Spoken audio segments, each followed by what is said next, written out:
Blanca Alequín, Negras Yates. Esto se jugó en Hastings el 25 y el 26. Vamos a ver a dos jugadores, ¿cierto? El campeón del mundo, Alexander Alequín, con Yate. Yate era un jugador que estaba siempre ahí, en esa época. Es un jugador claramente con una fuerza muy diferente a la de Alequín, pero era un jugador de término medio que estaba, ya figuraba. O sea, eso en esa época ya tenía su mérito. De hecho, que te gane el campeón del mundo a cada rato, yo creo que tiene su mérito. ¿Ya? Yo, porque no, yo creo que muchos quisiéramos ser, ser entre comillas, el malo después de Alequín. Así que hay que mirarlo un poquito de O ese la lado. víctima de Alequín, Sí, mejor dicho. o sea, cualquiera quisiera. Y ahí está esa anécdota que siempre cuentan con respecto al tema de la famosa partida de una de las partidas, no sé si usted conoce a Nesmetinov. Nesmetinov es un jugador soviético, pero que era tremendo, tremendo, tácticamente, pero tremendo, tremendo un jugador que nunca fue campeón soviético. De hecho, en estricto rigor era un aficionado, ¿no? Compitió en campeonatos soviéticos, donde obviamente en esa época eran todos gallos muy buenos, pero la característica de Nesmetinov es que era un jugador muy táctico, pero demasiado táctico. Y él tiene esa capacidad de tomar a muchos jugadores, dentro de los cuales se encuentran varios campeones del mundo, y ganarles de una forma pero increíble. O sea, si no conocen la partida, échenle un vistacito. En Nesmetinov tiene dos partidas que le gana a Mijael Tal, pero una de las partidas es una masacre. O sea, Nesmetinov lo toma y lo masacra, o sea, le gana de una Yo forma lo como... quiero ver porque Mejaítal se decía ¿Mm? el rey de las tácticas. Mejaí Sí, creo o que se sea, decía imagina, el mago o lo que sea de las tácticas. sí, pues el famoso mago de Riga, por cierto, le decían de dónde nació. El tema es el siguiente, o sea, si tú tomáis al campeón del mundo, a Mijael Tal, que es conocido mundialmente por ser uno de los jugadores más agresivos, más tácticos, y se lanzaba con todo, y le gana Nesmetinov como si lo hubiese ganado realmente un niño, un aficionado, porque lo pintó, eso realmente pasó a la posteridad, porque de hecho cuando le preguntaban, esa partida que fue bastante famosa por lo demás, cuando le preguntaban a Mijael Tal cuál era su mejor partida, él decía la derrota antes de Smetinov. Imagínense cómo sería la derrota que le ganó Smetinov, que Mijael Tal la consideraba como la gran partida. Y eso no ha cambiado mucho, porque si ustedes se lo llevamos ahora al ajedrez más reciente, la famosa partida esta que fue considerada personalmente, creo que lejos la mejor partida en la historia, la famosa partida de Kasparov contra Topalov, ¿cierto? En el año 1999. Este torre por D4 en esta defensa PIR que juegan, este que Kasparov calcula una secuencia de por lo menos 15 movimientos, una cosa de loco lo que calcula. Cuando le preguntan a Topalov, Topalov hace el mismo comentario. O sea, Topalov dice, yo estoy muy orgulloso de haber sido la víctima de Kasparov. ¿Por qué? Porque primero es esa partida, que para mí personalmente es lejos la mejor partida de la historia. Para otros jugadores, por lo menos está ahí. O sea, esa partida está entre los primeros 5 mejores jugadores de la historia, porque es increíble la capacidad analítica de Kasparov para poder ganar esa partida. Y nada menos contra un campeón del mundo, contra Topalov. Entonces es interesante darse cuenta que a veces hasta las derrotas, dependiendo del tipo de derrota, puede ser tan llamativa como una buena victoria. Oye, Bien, Hop, dime. oye, Hop, al menos aparte de los libros estoy como yo perdí. Sí, Al menos. por eso te digo, es que si tú pierdes la mejor partida de la historia, te hace famoso igual, o sea, míralo por ese lado, o sea, oye, y hoy día no es tan común porque hoy día la gente abandona antes, pero antiguamente también se daba eso, que la gente se dejaba dar el mate final por lo mismo. En su época, en el siglo XX, porque había premios de belleza, se le entregaba dinero, ¿cierto?, a quien ganaba la mejor partida. También había un tema también de caballerosidad, o sea, también un tema de, oye, nosotros somos profesionales del ajedrez y tú me estás dando un mate muy bonito, estéticamente eso está bien, está bonito, o sea. Y eso no es tan común.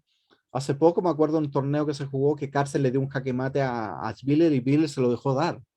Eso no es común, porque las personas ven que están perdiendo material, lo están dando mate 4 o 5 movimientos y abandonan.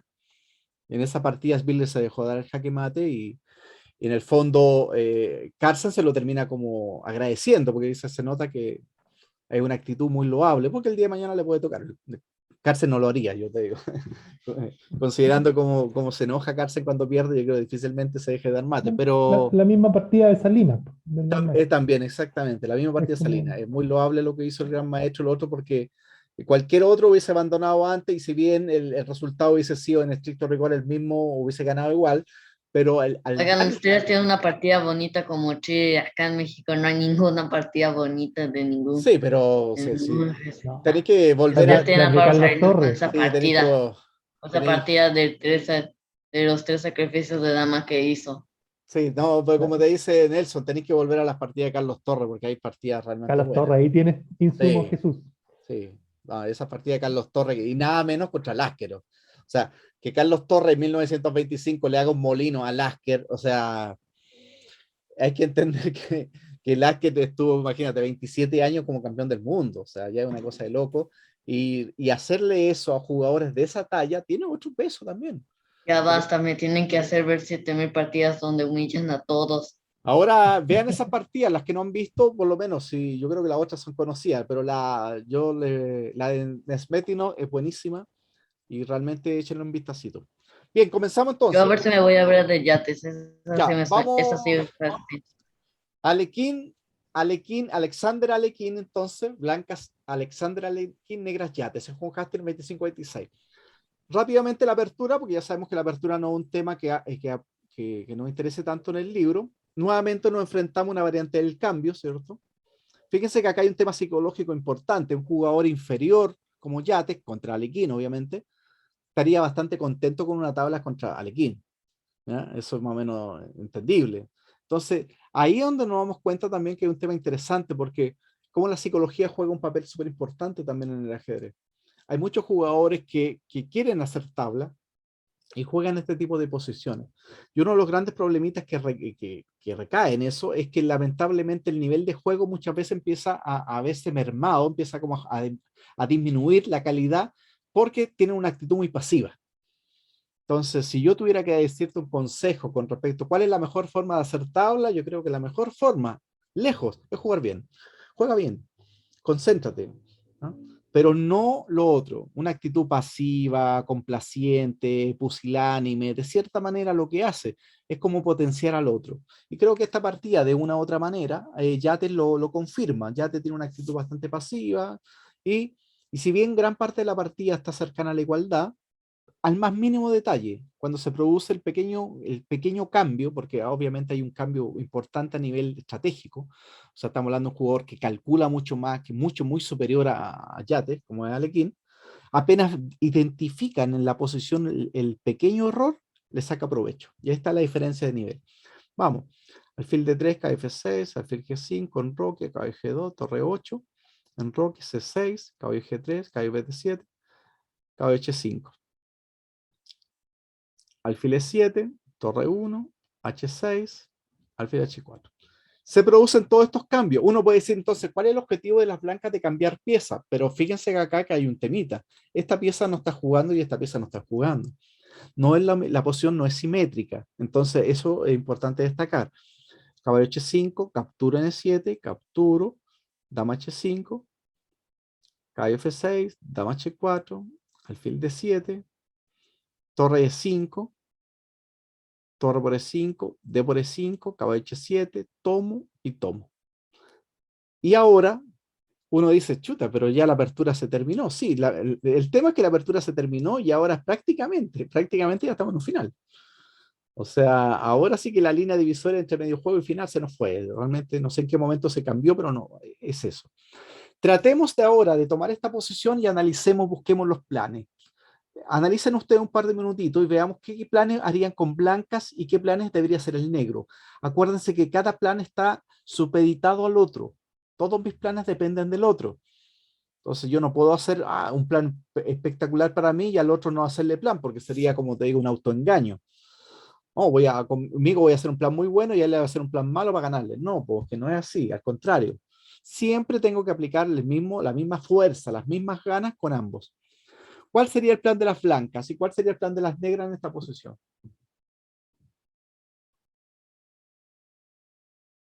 Ya estamos en un final, en una variante del cambio de la defensa francesa.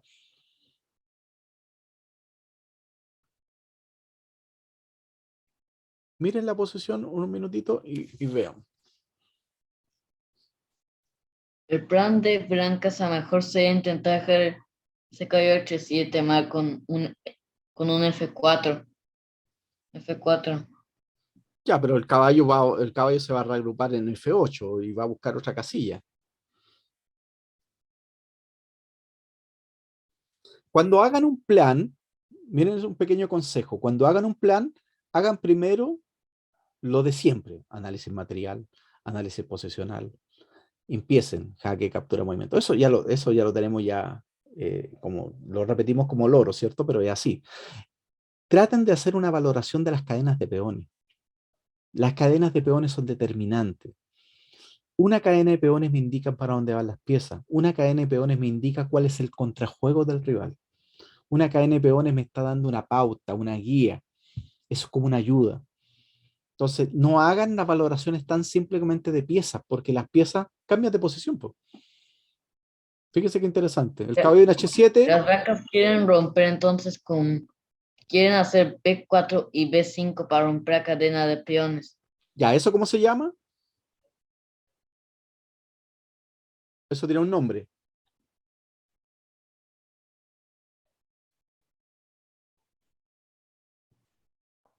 ¿Cuántos peones tiene las blancas? Un ataque de minorías, dice. Ataque de minorías, bien, Nelson. Es simplemente observen, las blancas tienen 3 peones en el flanco de dama y las negras tienen 4. El ataque de minorías, como el nombre lo indica, es cuando una minoría de peones logra avanzar de cierta manera y cambiarse, generando un peón, en este caso un peón débil del otro. Si 3 cambio contra 3, me va a quedar un cuarto, listo. Y ese cuarto se transforma en una debilidad. El ataque minoría es muy común en estructuras como la variante Kaspar, ¿cierto? De estos gambitos de dama. Hay muchas aperturas que pueden derivar en ataque minoría. El plan de las blancas, entonces, lo tengo identificado con respecto al ataque minoría, que es interesante. Ahora, busquen un plan para las negras. Evitar el ataque de las minorías con Ya, un listo, ya, A5 o hacer A6 para evitar el futuro B5. ya, que te lo van a hacer igual, porque A6, A4, B4 y Bueno, sí, B5 claro. igual. Cuando yo no puedo evitar un plan específico, tengo que concentrarme también con el otro lado. Esta es una pequeña descripción que ustedes me acaban de hacer con respecto al flanco de dama. ¿Qué pasa con el flanco de rey? ¿Quién tiene mayoría en el flanco de rey? ¿Qué pretende el blanco en el flanco de rey? Tiene más piezas en negro por lo que puede aprovechar. Puedo No, pero... cambiar, ¿Mm? puedo cambiar el caballo, amenazar, o sea, con el jaque cambiar el caballo y, Pero mm, acuérdate y de Nelson, que si tú cambias el alfil por el caballo, me tenéis que hacer algo para justificarlo. que de esa Porque, manera puedo explotar el 4 contra 3 en el flanco rey. ¿y por qué tenéis que De- No, cambiar no, el no. alfil para cambiar el 4 contra 3 si yo ya tengo un 4 contra 3? No, no, eso no me gustó porque no, eso no me gustó porque alfil blancas, alfil de negras va a tener demasiada vida con alfil F5 atacándote C2. Te vas Ya, a ver imposible. miren lo primero importante. Vamos a ir paso por paso.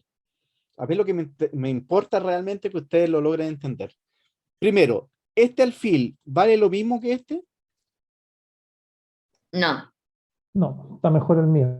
Ya, entonces, parte de ahí, parte por esa Puedo premisa. Si el cambiar. alfil de 3 tuyo es mejor que el alfil de D7. Ahora, fíjate la actividad del caballo. En este momento está súper reducida, como decía Jesús, hago un F4 y este caballo no se mueve más, por lo menos por ahora. Este alfil vale más también que el caballo, porque el alfil siempre vale 3,5, el caballo vale 3. O sea, parte de esa premisa, entonces yo no puedo cambiar el alfil por ningún lado. Ahora, ¿puedo cambiarlo finalmente en una posición? Sí. Eso lo sabemos de antemano, que las piezas se pueden cambiar en un momento determinado cuando ese cambio me favorezca. Ahora, para poder hacer un paso, una ventaja de mayoría acá, yo no necesito cambiar nada, porque aquí yo tengo mayoría, po. Yo tengo un 4 contra 3, po. No va a ser injerencia en la defensa del No, po, caballo, en el para fondo. nada, para nada, Es lo po. otro. Para nada. O sea, si yo quiero preparar un F4, un G4, lo preparo y lo hago. El más bien obje- Dime. negras es quien quiere que le cambies ese caballo porque ese caballo está horrible.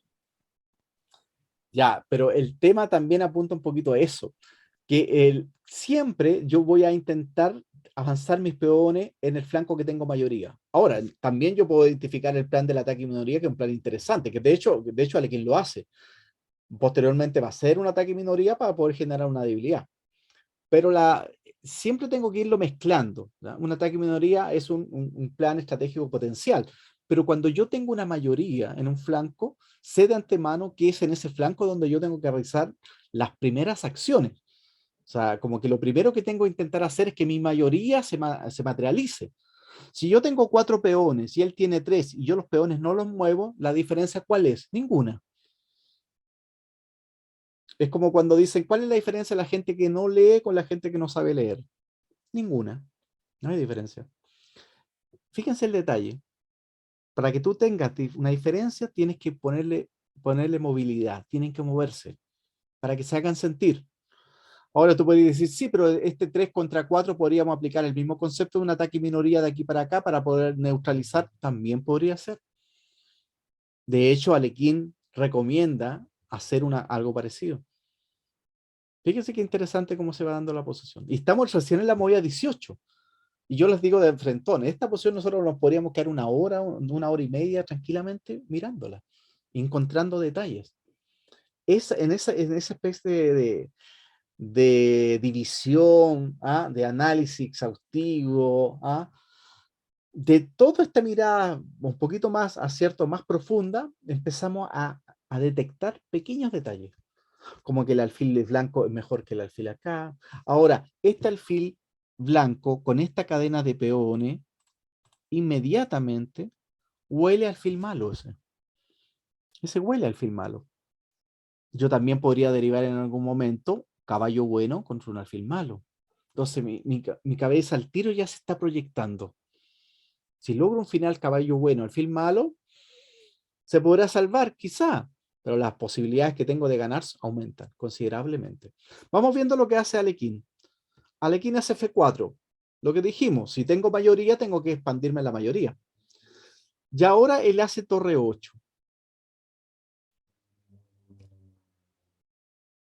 Y ahora él hace rey F2. Fíjense la diferencia de la potencialidad del rey y de este otro rey. El rey blanco, de cierta manera, ahora se está tranquilamente comiendo los peones. ¿Por qué pasa eso? Porque mágicamente en el final el rey es una pieza vital, cosa que no es en la apertura ni en el medio juego, que generalmente lo que uno hace es tratar de arrancarse con el rey a través rápidamente de un enroque. Eso ya es un cambio súper determinante a la hora para un aficionado para mejorar. Como una pieza que generalmente es pasiva en gran parte del juego, en un momento se activa. Es como que en un momento le dices, ya chicos, despierta, vamos, te toca, vamos, juega. Y de repente ahora el rey está amenazando, rey de 3, rey acá, y te está comiendo los peones. Porque él sabe que las piezas negras no están bien ubicadas, ¿cierto? Y allá hay potencialmente un caminito acá. Fíjense qué interesante. Compárenlo ese rey, la proyección de este rey con este rey. Ese rey de G8 no puede ir a ninguna parte. Para colmo está defendiendo el caballo de H7. Entonces, fíjense la diferencia. Tú colocas esta posición en el módulo y el módulo te va a decir obviamente igualdad. Pero humanamente la posición es muy buena para la blanca. ¿Por qué? Porque me permite hacer distintos planes y a su vez mi rival tiene muy poco contrajuego. Aquí hay algo fundamental que Alekhine, posteriormente que terminó la partida, después que gana la partida Alekhine, él hizo el comentario. Aquí tiene que ver con la potencialidad de las piezas. ¿Qué es lo que está amenazando el rey pasar por la columna acá y hacer todo esto? ¿Qué es lo que está amenazando el blanco? No sé, H3, G4, algún día F5, y lanzarse con todo, ¿no? Mientras más arriba los peones, más ventaja de espacio. Porque no es lo mismo hacer un ataque minoría de A4, B4 y B5, donde el blanco intencionalmente está haciendo un ataque minoría, que el blanco le coloque todos los peones en la quinta fila, donde lo que está haciendo ahí es reducirle el espacio al rival. Aquí Alekhine dice, aquí es única, dice, hay que hacer F6. Esto es crucial, dice Alekhine. Porque si él me toma, yo tomo de caballo y un caballo que está en H7 cobra vida acá. Y ahora este caballo puede llegar acá o el caballo puede llegar acá. La torre inmediatamente se abre, lo cual permite que el rey no se meta. Si la torre me juega torre 1, podemos llegar a un final. Se empiezan a cambiar piezas y la posición de la blanca está un poquito mejor, pero tampoco en ningún momento hemos dicho que esté ganado. Fíjense la diferencia. Tener una posición superior significa que poquito paso a paso se puede ir mejorando dependiendo de lo que haga mi rival. Si mi rival no encuentra el plan indicado, si mi rival no está a la altura de lo que la posición me exige, va a ir cada vez achicándose, achicándose, y eso es lo que pasó en la partida. Por eso es tan importante, Alekhine dice, en esta partida había que jugar F6. De hecho, Alekhine dice que hay que jugarlo hasta antes. O sea, F6, alfil por, rey por, peón por, ya, no importa. Te quedan 2 peones acá, listo, pero inmediatamente a la siguiente torre 8, y ahí estamos. Claro, Y porque el este, momento en que se corta el ¿Mm? viaje del rey no importa, pues, mientras se Que pesque. eso es el tema. Y porque este alfil, que en el fondo se ve como feo, en algún momento se puede colocar con B6, C5 y puede cobrar un poquito de vida. O sea, hay esperanza, pero la esperanza gira en torno a hacer el F6. Porque el F6 de una u otra manera lo que está tratando es de potenciar sus propias piezas. Lo otro es Y tener el una actitud juego tiene para pasiva. contrarrestar el F6 con el torre 1 nomás, pues, en el fondo ahí Ya, sigue la pero ahí tensión. tendríamos que darnos cuenta si yo después de peón por tomo de torre, tengo torre 8, o de peón por, ahí inmediatamente me pueden hacer la maniobra caballo F8, caballo F6, me bloquean, ¿cierto? Y una vez que el peón E queda bloqueado, entonces ahora con el caballo queda una excelente posición, pues. Después el caballo tranquilamente saca el alfil y prepara un C5, B5. Y Un va peón, mejorando, ¿no? ese peón en E5, si queda bloqueado con el caballo, es como que el peón queda anulado totalmente. Entonces, fíjate, es complejo la posición desde el punto de vista con que si el negro hace F6. Gran parte de la partida está en igualdad, completa igualdad, pero el negro empieza como de a poquito a no jugar los movimientos adecuados. De hecho, nos vamos a dar cuenta acá, empieza con caballo F8 y ahora B4. Aquí el planteamiento que nosotros estábamos viendo. Alekhine tranquilamente prepara, cierto, el B5 para poder generar. Una vez que se abre el B5, no solamente se va a tomar, también está abriéndose una nueva columna que va a ser la columna B. Caballo acá, G3, rey F8 y ahora acá. ¿Qué amenazo? F5. F5, G4 y queda el peón D5 defendido. Me hace G6 y ahora B5. No puedo tomar porque se me cae D5, ¿cierto? Y ahí el caballo mete en F6 y ahí se complica. Entonces, inmediatamente cabeza 5. Tomo, tomo y ahora me apodero la columna abierta B. Fíjense que inmediatamente los peones están siempre del color opuesto del alfil y esto no es casualidad, esto es estrategia.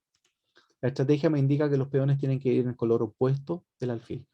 Yo no tengo problema que me cambie el caballo por el alfil, porque el final que yo estoy visualizando es caballo bueno contra alfil malo. Me estoy proyectando. Eso no significa que vaya a ganar la partida, pero ¿qué significa? Que el negro va a tener que defenderse con bastante destreza para poder empatar. Rey E7, torre B4. ¿Cuál es el tema?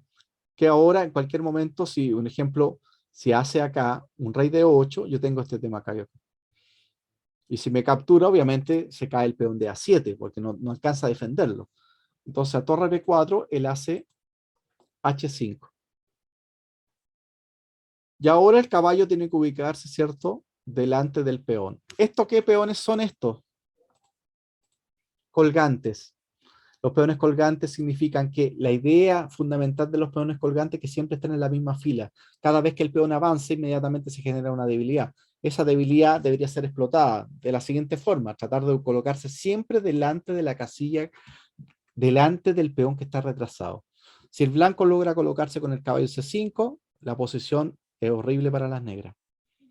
Fíjense nuevamente la relación: apertura, medio juego, final, y cada final relacionado con una cadena de peones. Si yo llego a esta posición y no sé jugar contra peones colgantes, tengo problemas. Por eso es tan importante hacerle hincapié a la estrategia, estrategia finales, estrategia finales. Cuando yo estudio estrategias finales, como dice Capablanca, los finales se estudian por sí mismos. La diferencia que el medio juego, ¿cierto? En este caso la apertura y el medio juego, se estudia con respecto a la relación con el final. Entonces ahí se logra comprender. Porque yo no saco nada con decir, excelente, salí de la apertura tan bien que le dejé un peón aislado a mi rival. Excelente, ya, ¿cuál es el problema? Que no sé cómo se trabaja el peón aislado. Chuta, es como un sinsentido en el fondo.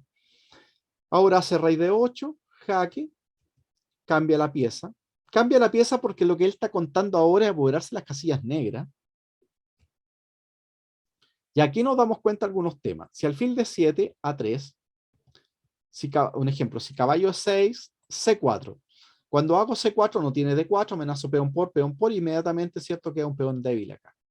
Es lo que el blanco quiere en algún momento, trasladar el rey al flanco de dama y comerse el peón de A7. Otra opción es caballo D3, tomar acá. Tiene que hacer C5 porque si no me meto yo en C5, y ahí quedaría obviamente casi perdido. Y ahora D4. C4, caballo C3, estoy comiéndome acá. Y ahora F5.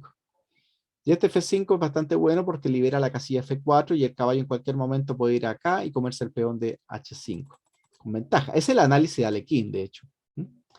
En la partida hace, después de alfil de 7, A3, acá y ahora caballo de 4. Y nuevamente las blancas están un poquito mejor. Todavía no están ganadas ni mucho menos, pero están mejor. En la partida hace caballo por D3. ¿Por qué el caballo por D3 es malo? Porque el caballo tiene la particularidad que puede defender las casillas de color opuesto al alfil. Entonces, uno dice, sí, pero mi alfil era bueno, sí. Pero el final resultante ahora es claramente un caballo bueno contra un alfil malo. Y eso va en total desmedro, ¿cierto?, del sistema defensivo de las negras. O sea, no lo van a poder sostener ahora. Tomo, amenazo rey D4 y rey C5, tiene que hacer C5 y ahora D4. Y ahora C4. Y ahora F5. Fíjense cómo parte el tema. Si peón por, simplemente caballo F4 y se cae, ¿cierto? El rey está dentro de la regla del cuadrado del peón C, así que no hay problema y el caballo está comiendo tranquilamente D5 o H5, generando inmediatamente el peón pasado el H. Así que F5 hace G5. H4, F6. Toma, tomo. Y ahora, cuando los dos peones están en quinta fila, inmediatamente entonces nadie puede defender el peón de G5. Entonces ahora el caballo se lo va a ir a comer. Fíjense qué simple. Ahora, si hago H4, G4, acá y acá. ¿Qué es lo que pasa? Que amenazo caballo H3 y caballo por G5 porque el peón de G5 no puede ser defendido. Una vez que me coma G5 vuelvo y meto el G5 y ya tengo 3 peones en la quinta fila. ¿Y por qué el rey E2? Porque obviamente lo que quiere evitar es el alfil de 1. Entonces por eso el rey E2. Después de caballo G1, alfil de 7. Y ahora F6. Si me coloco en F7, caballo F3, si defiende el peón, táctica. ¿Por qué? Porque el peón no puede detenerse, ¿cierto? En F8. Rey por F7 y F8. Así que a F6 simplemente hago rey E8. Y ahora la posición que deriva es maravillosa. Realmente es clásico de Alekhine, ¿eh? Como esta famosa partida de Alekhine con Ninsuit cuando lo deja Suxuan. El mismo padre de la escuela hipermoderna como Aaron Ninsuit termina siendo totalmente abusado en esa partida. No sé si usted, me imagino que la conoce, ¿cierto? En la columna C y todo lo demás. F3 amenazó caballo por G5, G4 y ahora acá. Resulta que el peón pasado C está totalmente controlado y ahora lo único que necesito es hacer caballo F4, caballo G6, caballo F4, comerme H5 o avanzar E6. ¿Cómo gano esta partida? Con un concepto básico que nosotros hemos aplicado a los finales y se llama Suxuan. Simplemente obligar al otro que tenga que mover y ese movimiento ocasione una pérdida de material. O jaque mate. Caballo G6, alfil F7, acá. Y ahora acá. Observen acá. El peón de G4 no se puede mover, este no se puede mover, el alfil no se puede mover porque cumple una doble función, el rey no se puede mover porque si el rey se mueve le hago E6, quedarían 2 peones en la sexta fila ganado. Este peón no se puede mover porque el rey se lo come inmediatamente. Este tampoco se puede mover. El único peón que le queda para mover entonces es el A. O sea, que si yo logro ocuparle todas las casillas al A, simplemente el negro queda suxo. Rey A2. Buena, te toca, le dice. Única. Vamos, te toca, le dice. Si A4, vamos, te toca. Finalmente se acaban los movimientos de A, no puedo mover este,